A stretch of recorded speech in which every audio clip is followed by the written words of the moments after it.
जय हिंद। जैसा कि आपने पिछले वीडियो में देखा कि हम लोग थोरियम के बारे में पढ़ रहे थे। चलिए हम आज उसके आगे देखते हैं, तो थोड़ा सा रिवीजन कर लेते हैं थोरियम के बारे में। चलिए देखते हैं।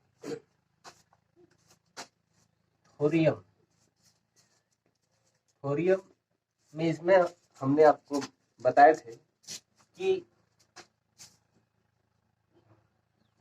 थोरियम जो है यानी मोनोजाइट प्लस ये जो है H2SO4 या हाइड्रोक्लोरिक अम्ल के साथ मिलकर थोरियम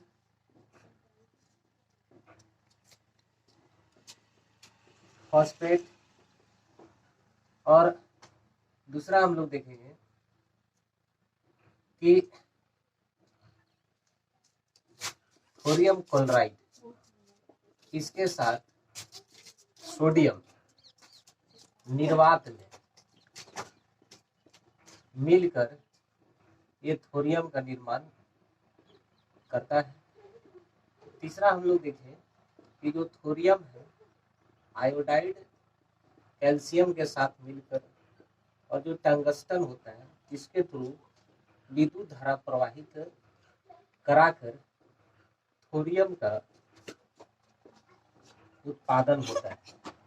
हम लोग देखेंगे इसके आगे थोरियम के यौगिक की बात करें तो थोरियम के 3 प्रमुख यौगिक हैं। पहला जो है थोरियम ऑक्साइड, दूसरा जो हो गया थोरियम सल्फेट, और तीसरा जो है थोरियम क्लोराइड। ये 3 हो गए।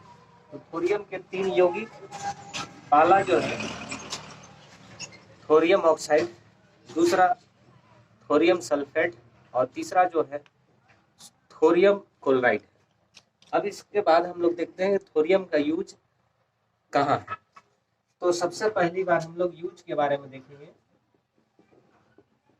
उपयोग यानी यूज, पहला जो है इसका यूज उद्दीप्त में किया जाता है, दूसरा जो है उत्प्रेरक में, तीसरा जो है चर्म रोग यानी स्किन से संबंधित बीमारी यानी चिकित्सा में होता है,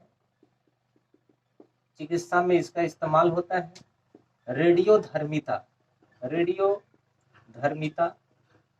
यानी रेडियोधर्मिता या रेडियो एक्टिव क्या होता है, मैंने आपको शुरुआत के वीडियो में बताया था कि जो परमाणु के नाभिक से आयनीकृत विकिरण के रूप में निकलने वाला ऊर्जा रेडियो एक्टिव होता है। रेडियो एक्टिव पदार्थ स्वयं में ऊर्जा देने वाला पदार्थ होता है, उसे ही रेडियो एक्टिव पदार्थ कहते हैं। और इसका हम लोग देखेंगे कि जो थोरियम है, थोरियम 9232, ये जो है जब इसमें नाभिक से प्रहार किया जाता है ये बदलकर यूरेनियम 9223 प्राप्त होता है।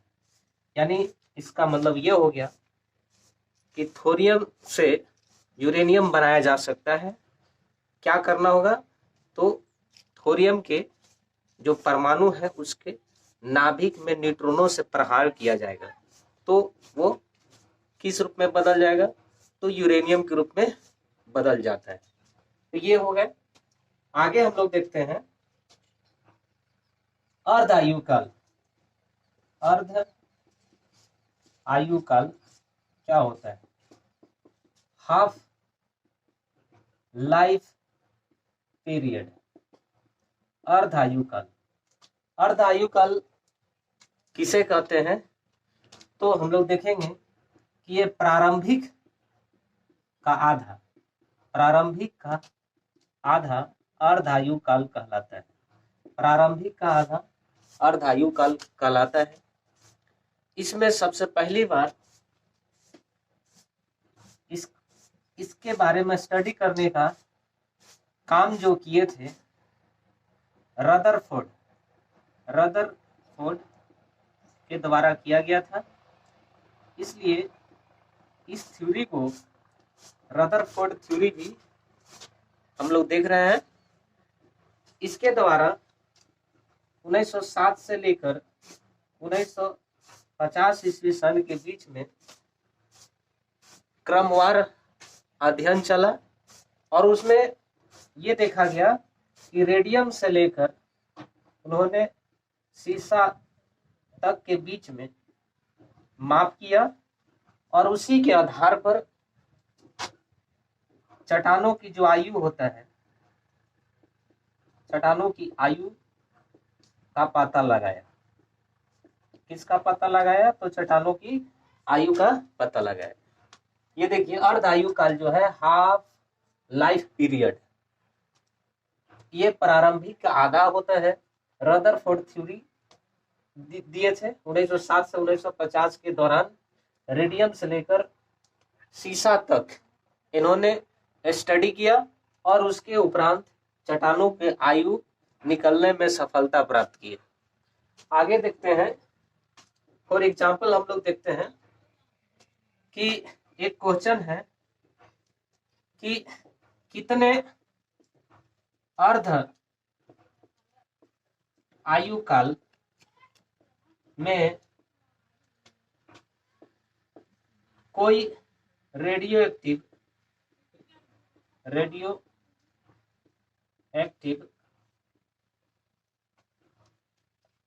100% का 25% हो जाएगा। तो हम लोग देखेंगे कितने अर्धायु काल में कोई रेडियो एक्टिव 100% का 25% हो जाएगा। तो चलिए हम इसको देखते हैं।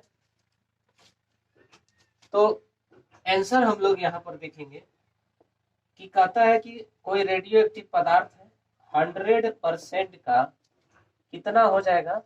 25% हो जाएगा। हम लोग यहाँ पर देखते हैं कि 100% है और इसमें कहा गया है कि प्रारंभिक आधा।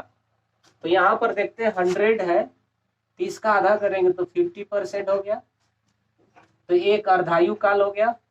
और 50% से आधा करेंगे तो ये 25% होगा, तो यहाँ पर भी एक अर्धायु काल।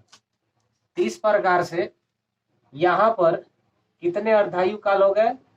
तो 2 अर्धायु काल हो गए, एक यहाँ से यहाँ और एक यहाँ से यहाँ हो गए, 2 अर्धायु काल। तो इस तरह से यहाँ पूछ रहा था कि बताइए कि अर्ध आयु काल जो है कितना होगा? तो 2 अर्ध आयु काल, यही इसका आंसर हो जाएगा। अब अगला हम लोग सवाल देखते हैं, एक और क्वेश्चन लेते हैं कि कहता है कि कितने अर्धायु काल में कोई रेडियो एक्टिव पदार्थ प्रारंभिक का 1/16 हो जाएगा। हम लोग ये देखते हैं प्रारंभिक का 1/16 हो जाएगा।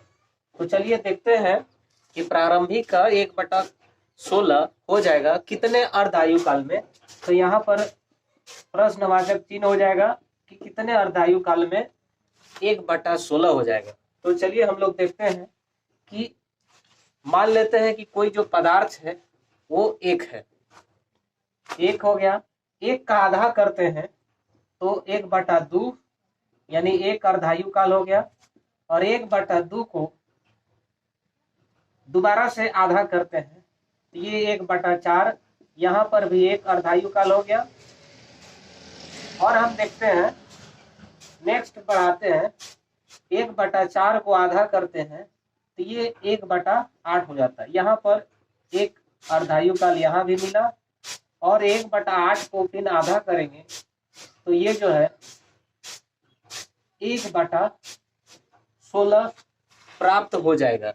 तो यहाँ पर हम लोग देखेंगे कि कितने अर्धायु काल, तो एक यहाँ पर अर्धायु काल हो गया, दूसरा यहाँ पर एक अर्धायु काल, और तीसरा हम लोग देखते हैं यहाँ पर एक अर्धायु काल और एक यहाँ पर अर्धायु काल हो गए। ये सब को एक साथ ऐड करते हैं तो ये कितने अर्धायु काल हो गए, तो 4 अर्धायु काल हो गए। यही इसका आंसर हो जाएगा।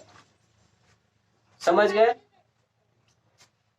यहाँ पर कैसे अर्धायु काल निकाला जाता है उसके बारे में हम लोग देखें। इसका स्क्रीन शॉट लेना चाह रहे हैं तो ले सकते हैं।